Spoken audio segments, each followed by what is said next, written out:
De 12 cas confirmés en septembre, les services de santé ont enregistré plus de 2406 cas suspects à la date du 9 novembre 2023, avec 336 cas positifs confirmés, dont 12 cas graves.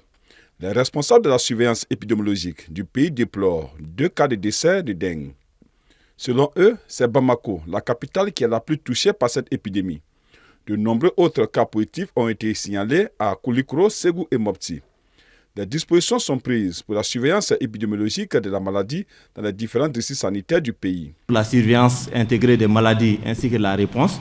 Et dans le cadre vraiment de cette surveillance des maladies, donc c'est ce qui a fait aujourd'hui qu'on a pu vraiment déceler ces cas-là.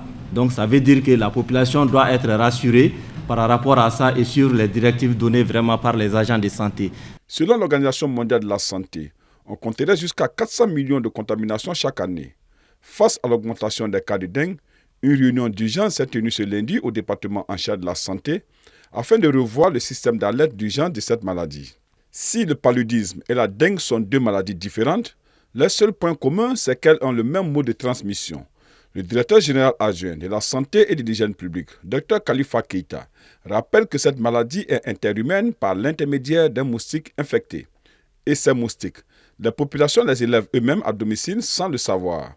Car, soutient-il, ils sont dans les eaux qui stagnent devant les cours, dans les pneus usés, des canaries cassés et boîtes de conserve et tout autre objet immobile contenant de l'eau. Il est donc important, de façon individuelle ou collective, de travailler véritablement à détruire ces gîtes qui sont véritablement de bons foyers de reproduction de ces moustiques qui nous reviennent à l'état adulte pour nous créer des maladies. La situation actuelle nécessite de rester vigilant et d'appliquer les mesures de prévention pour les personnes résidant au Mali ainsi que les voyageurs à l'arrivée ou au retour d'un séjour.